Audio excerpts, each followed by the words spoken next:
Paula Bang, untuk masalah hak asuh anak sendiri Bang, itu harusnya jatuh ke siapa Bang? Ya, kalau dalam hukum Islam ya, ini kan mereka ini kebetulan Paula dengan Baim ini kan jatuh domisilinya, kompetensinya kepada Pengadilan Agama Jakarta Selatan. Bahwasannya dalam kompilasi hukum Islam ataupun Undang-Undang Perkawinan nomor 1 tahun 74, itu sebenarnya asasnya anak di bawah 12 tahun itu dalam konsep pengasuhan seorang ibu. Tetapi ini bisa berubah ya asasnya ini kalau misalkan seorang ibu ini ya memang diduga ya adanya pengecualian yang memang yang akhirnya dalam undang-undang tadi itu dikecualikan untuk hak asuh anaknya harusnya jatuh kepada seorang ibu gitu loh. Nah, ini konsep yang terakhir terjadi ya dalam kasusnya Paula ini kan karena diduga dalam pembuktiannya ya majelis hakim melihat bahwasannya ada dugaan-dugaan yang memang mensyaratkan pengecualian tadi dari hak asuh anak yang seharusnya anak di bawah umur 12 tahun itu jatuh kepada ibu, tetapi akhirnya kan keputusannya kalau tidak salah diasuh bersama antara bapak dan ibunya gitu loh. Bang, ini kan dari putusan itu kan ada dugaan Paula ada orang ketiga. Sebenarnya kalau dari hukum sendiri kalau ibunya ada indikasi orang ketiga gitu, apa nggak bisa megang anak secara itu apa gimana sih Bang? Ya, jadi gini ya, dari kasus perceraian ini kalau mengacu kepada KHI bagi seorang muslim dan juga Undang-Undang Perkawinan nomor 174, perselingkuhan itu kalau hanya sebatas selingkuh, ya contohnya apa? Ketemu dengan laki-laki, lalu ada yang foto, kan begitu ya? Ada komunikasi chat misalkan, ya sekarang kan lagi ramainya begitu eranya ya, bahwasannya media untuk melakukan perselingkuhan tadi itu dilakukan dengan cara-cara media sekarang. Itu kalau dalam definisi selingkuh yang akhirnya menghilangkan misalkan hak-hak hukum dari seorang ibu dan atau bapak, itu harus sebenarnya selingkuhnya bukan itu domain definisinya. Ya, domain definisi selingkuh itu betul-betul mohon maaf itu berhubungan badan. Ya, atau overspell atau perzinahan. Jadi dibuktikan dulu ada overspellnya, persetubuhannya dulu antara laki-laki yang sudah kawin dan atau perempuannya. Jadi kalau hanya sebatas selingkuh, seharusnya majelis hakim melihat ini secara utuh dulu. Kan pihak salah satunya kan pasti memberikan pembuktian kontra, bahwasannya ini bukan perselingkuhan, tapi bisa saja ini ada komunikasi yang dilakukan oleh saudara A gitu atau B gitu loh, dalam hal kasus Paula dengan Baim gitu loh. Nah kan yang diajuin Paula ke KY itu kan yang putusan dia disebutkan ada indikasi yang orang ketiga, sementara kata Paula pas di persidangan itu nggak ada yang bisa membuktikan adanya perselingkuhan antara Paula dan orang diduga orang ketiga itu. Oke, jadi begini, yang pertama yang tadi saya sampaikan, ternyata saudara Paula itu dengan PH-nya memberikan pembuktian kontra atas pembuktian dari pihak pemohon, dalam hal ini suaminya waktu itu, Baim. Bahwasannya apa? Yang dijadikan alasan permohonan talak itu adalah perselingkuhan, betul kan? Seharusnya, tadi yang saya sampaikan, definisi selingkuh ini nggak bisa, Mbak. Definisi selingkuh dalam Undang-Undang Perkawinan ini ada persetubuhan. Ini nggak boleh dijadikan domain alasan permohonan talak atau gugatan cerai. Kalau kita mengacu kepada apa? Yang kedua, SEMA nomor 1. Apa itu? Bahwasannya dalam Kamar Agama, Mahkamah Agung itu sudah menetapkan syarat-syarat yang lebih berat untuk warga negara melakukan permohonan talak atau gugatan cerai. Ini cara negara dan hal ini diwakili oleh Mahkamah Agung agar tidak mudah memutuskan cerai warga negaranya. Apa salah satunya? Mereka harus sudah pisah kamar selama 6 bulan. Pisah rumah, bukan pisah kamar loh, Mbak, tapi pisah rumah selama 6 bulan berturut-turut. Ya, karena apa? Karena pertengkaran secara terus-menerus. Karena dia selingkuh, kan bertengkar, Mbak. Tapi secara terus-menerus, yang akhirnya mereka pisah rumah 6 bulan berturut-turut. Itu semanya. Jadi, kalau ini dijadikan alasan permohonan talaknya adalah perselingkuhan, tetapi tidak ada pemberatan dalam syarat SEMA tadi mengenai alasan dia harus bertengkar secara terus-menerus, kemudian dia sudah pisah rumah selama 6 bulan berturut-turut, seharusnya ya permohonan talak ini tidak diterima.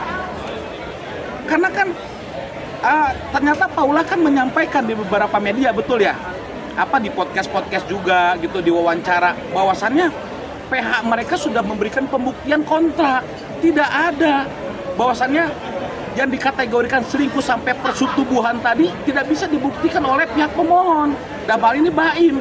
Seharusnya dalam hukum perkawinan ataupun ya kaidah dalam perceraian, dalam KHI ataupun undang-undang perkawinan, ini hakim harusnya tidak dapat meneruskan. Ini pandangan hukum saya. Bang, hari ini keluar lagi rekaman percakapan Baim dan Paula di mana menurut banyak orang pengakuan Paula. Tapi yang kita nggak pernah tahu ya Bang, terus lagi suara ya Bang. Dan ini selalu dijadikan bukti dan bukti. Apakah di sini Bang ada indikasi untuk indikasi permainan fair aja Bang? Ya hakim bermain di sini, terus memang ada tendensi tertentu terhadap mungkin hak asuh anak segala macamnya. Ya. Bisa dijadikan bukti itu Bang? Sekali lagi ya, kalau rekaman ini ada forensik, Pak ya. Jadi rekaman, apapun bukti-bukti media, enkripsi elektronik, itu harus diuji forensik dulu. Dan itu menjadi bukti pembuktian bila mana memang ada upaya hukum, baik perdata ataupun pidana. Sekarang kalau ada rekaman yang beredar ini, bagi saya secara pandangan hukum, nggak ada gunanya. Untuk apa? Siapa yang merasa dirugikan? Kan para pihak yang terkait, dalam hal ini Paula dan atau Baim. Ya, dan percakapannya apa? Apakah mengenai pertengkaran di antara mereka? Ini kan sudah selesai vonis. Jadi kalau pandangan saya mengenai soal rekaman-rekaman yang beredar di media sosial ini, bagi saya nggak ada gunanya. Hanya untuk menggiring opini ya? Hanya menggiring opini, hanya membentuk opini juga masyarakat terkait orang yang suka ataupun tidak suka. Kan bebas-bebas saja masyarakat menilainya gitu. Nah, sama beberapa hari lalu kan ada satu akun yang upload putusan cerainya Paula sama Baim. Yang di highlight itu Paula memiliki penyakit kelamin. Nah, tapi itu yang upload itu salah satu akun, bukan dari pengadilan sendiri. Nah, Paula bisa melaporkan akun tersebut. Clear. Jadi gini ya. Akta pengadilan itu dalam kategori Undang-Undang 14 2008 tentang keterbukaan informasi publik, kategorinya adalah badan publik. Jadi informasi apapun yang dikeluarkan oleh badan publik itu boleh di-share, tanda kutip ya.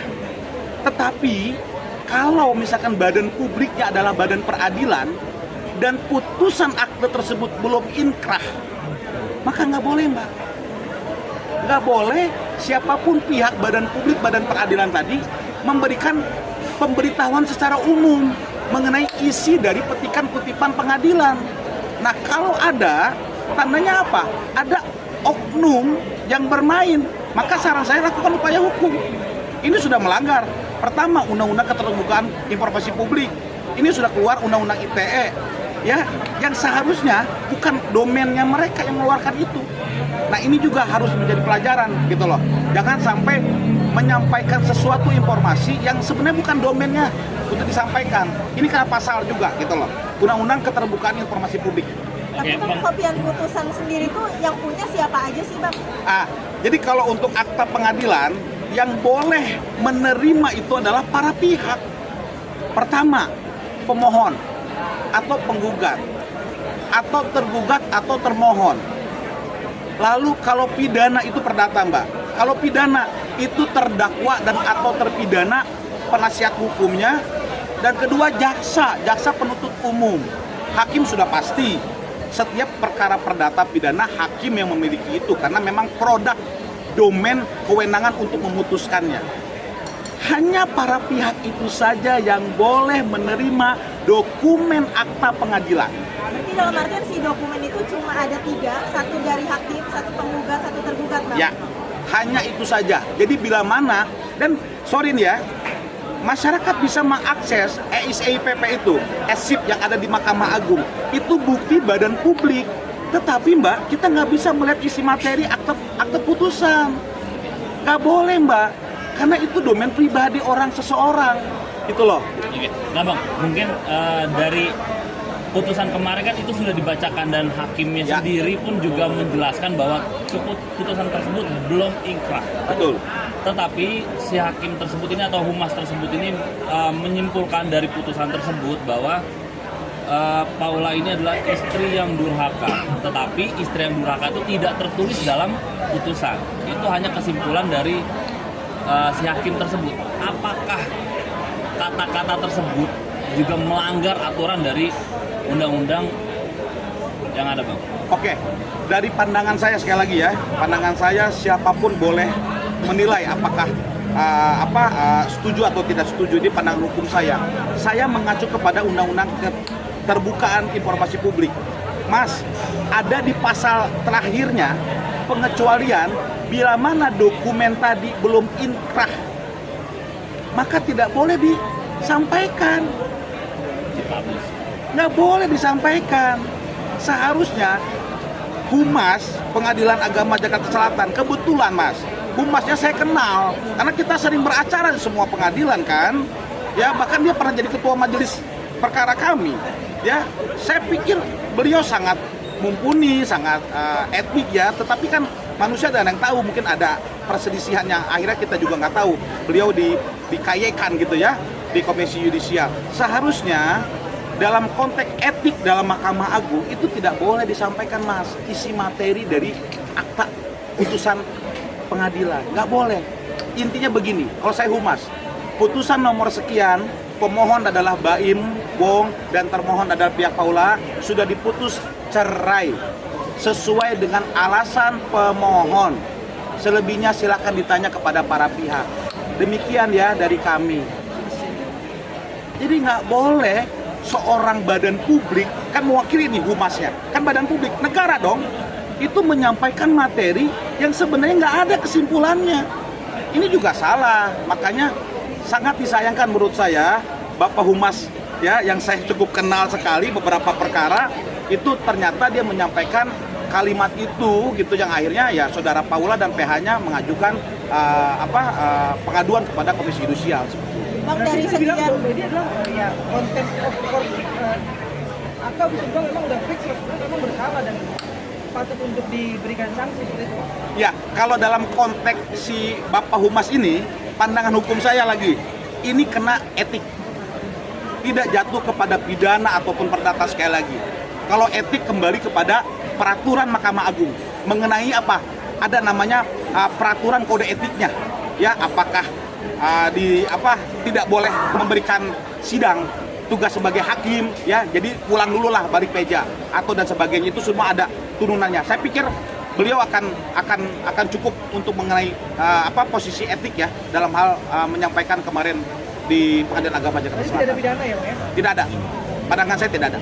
Bang, tapi kan dari sederet perceraian artis mungkin yang lebih disorot sama media nih Bang, baru kali ini ibaratnya hakim membeberkan. Betul. Ya, Isi ini putusan. ada dugaan kecerobohan nggak sih Bang? Saya lihat itu ya. Ini saya pikir secara pribadi, karena kalau diperhatikan oleh kita semua, setiap humas PA itu tidak pernah menyampaikan kesimpulan, Mbak. Ini makanya saya juga kaget secara pribadi ya, Mbak. Kenapa Bapak Humas itu menyampaikan kesimpulan justru yang seharusnya tidak boleh dilakukan. Ini udah kena nih. Kalau misalkan Paula dan PH-nya mau melakukan pidana, kena loh. Undang-Undang Keterbukaan Informasi Publik 14 2008. Bapak Humas ini kena. Tapi kan ancamannya kecil, Pak. Cuma 1 tahun. Paling lama juga 3 tahun. Ya, tidak ada upaya paksa dan itu tidak akan merubah status hakim beliau dan sebagai PNS atau ASN gitu loh. Nggak ada, Pak, karena di bawah 5 tahun. Ini undang-undangnya. Tetapi kan ini shock terapi. Ini jadi pelajaran juga bagi semua pejabat dan atau petugas di Pengadilan Agama Jakarta Selatan. Jangan sampai menyampaikan itu secara terbuka, nggak boleh. Karena kan ini belum inkrah. Ya, ini belum inkrah. Paula belum mengajukan upaya banding. Kita nggak tahu. Tetapi disampaikan seolah-olah Paula itu nusus gitu loh. Apa? Dia itu mendurhakai suaminya. Ini kan dalam konteks hukum Islam, Pak. Ya, kan banyak juga orang tidak memahami. Bahkan mohon maaf loh, pemohon saja ataupun masyarakat tidak tahu fikih munakahat dalam perkawinan Islam itu banyak orang tidak tahu. Dan juga banyak teman-teman saya nih, rekan-rekan saya, itu tidak mengetahui secara dalam soal fikih munakahat dalam perkawinan, apalagi membela si kliennya misalkan dalam perceraian, karena ada beberapa fikihnya dan ini harus dipahami gitu loh. Nah, saya pikir dengan adanya nuyus gitu ya, yang ditetapkan oleh pengadilan agama, itu seharusnya tidak disampaikan secara langsung. Itu pandangan saya terkait perkara Paula.